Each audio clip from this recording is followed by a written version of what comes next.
Coming to the point of the Britishers,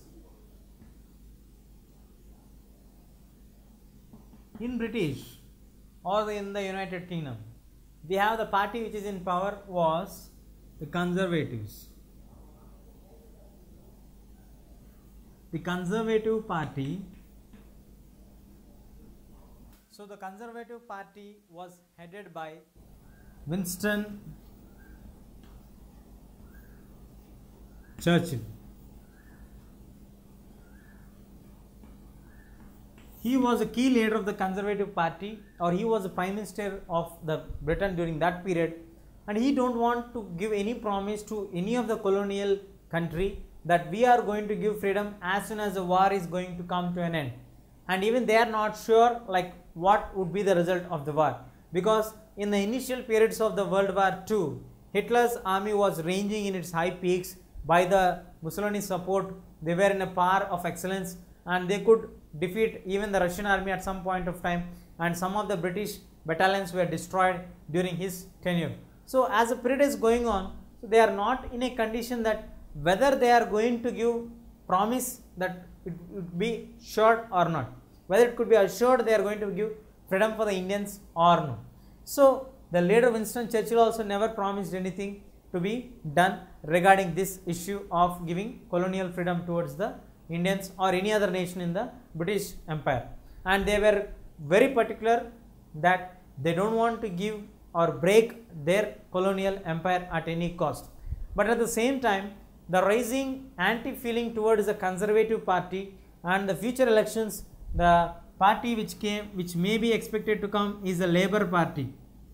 This Labour Party has already promised that as soon as Labour Party is the other alternative party which is existing in Britain, as we have Congress and BJP in our country where most of the time either of the party comes to power, in the same way in Britain we have the Conservative Party and the Labour Party.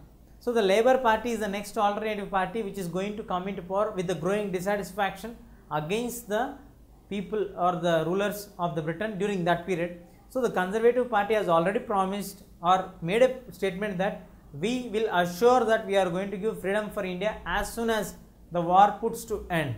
So in this kind of statement, Indians are ready or expecting that we would be getting freedom as soon as the world war comes to end. At that point of time, the British gave a statement that is the Congress Party representing the entire nation, and they also made a statement very clear that we are not only considered of the Congress Party representation, we are also considered towards the parties or the other sections of the communities or the people who are staying in India, and we feel that we are also to address them clearly, not only the representation of the Congress Party, which means that Congress is not considered as the entire representative of the nation, it is considered only a part of the nation.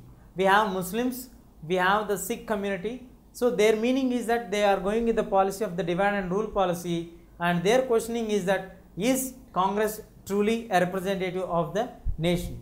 With this obstinity maintained by the Britishers, the congressmen got very angry and sincerely they walked out of the provincial assemblies. In 1939, the elections were held in 1937. So in 1939, they resigned, all the Congress members resigned and made walked out to prove that they are the true representatives of the entire Indian nation, because already they have formed the governments, they have won the elections, they are representing. Even the percentage of voting was very less or minor percentage of voters are allowed to vote, but they prove that they are elected by the people through the system of procedure which was given by the Britishers. So this made the congressmen feel very bad and they got panic and they started to resign and move out of the houses. This step made the government itself to declare that some special powers are entrusted to the government by 1940,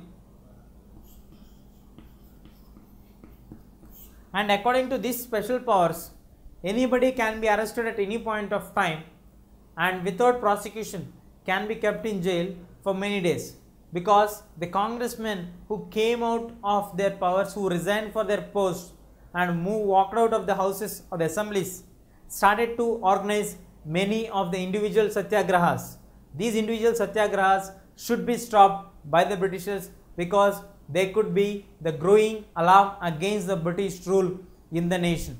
So in order to check all these things, the Britishers decided to stop them and to question them by arresting all these people in order to make a clear stand that they are going to suppress all these kind of things. So by 1940 to 41, many hundreds of people like individual satyagrahas were maintained, but nothing could reach to the successful efforts, and Britishers were very successful in crushing them because there was no any mass agitation or any movement which was organized during this period could reach to its success. So this would be one of the reasons why the satyagrahas failed, because they are only individual satyagrahas. They were kept in various places. They could not get wide connectivity of the people. So these all are the various reasons which made them to fail and Britishers to go on to the upper hand and to take over the chance of grabbing the freedom and controlling the Indians for further long period of time. Now the Britishers have raised a serious issue of the topic, like after they dismissed the Congress as a true representative of the nation. Next, who represents the nation of India?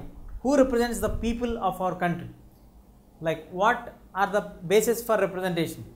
Are the people of Congress the true representatives? That was denied. Then if Congress is not the people's representative, who is the other one who is going to represent the people of India?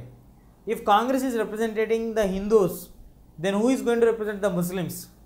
The Britishers' stand is very clear in getting the stand is that they want a clear cut division between the Hindus and Muslims. The Hindus and Muslims are to be divided very clearly to maintain their hold on the nation. In order to maintain their hold on the nation, they have started to use the policy called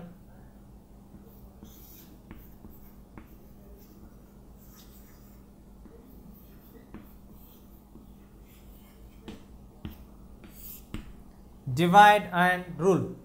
This divide and rule policy is to divide the Indians into Hindus and Muslims. Why only Hindus and Muslims? What about the other categories?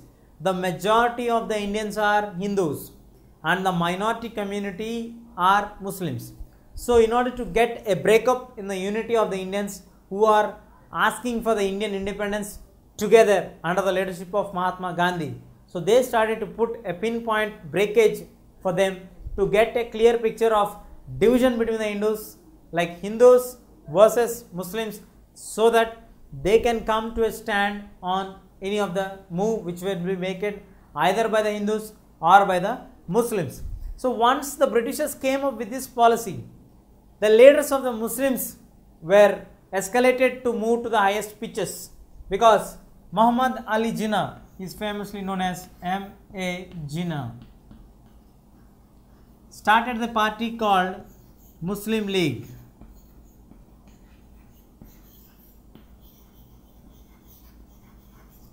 So the Muslim League was not so famous as earlier, even up to the 1940s, because it is not a clear division between the Indian mindset that Hindus are separate and Muslims are separate. All were represented by the Congress community. But as the question was raised by the Britishers and the movement of leadership, Britishers calling the Muslim leaders and talking with them, interacting with them, and calling the congressmen and considering them as only the Hindu people, and they started to form the contest in the elections. And even in the elections, the Muslim League could not give a clear-cut fight. Out of 430, it could get only 110 seats, not even a half mark cross. So it is very clearly evident that Muslim League is not a big, it does not have a big show to put off here. It is just representing a minority community. So it started to put its hand towards the issue what is being raised by the Britishers.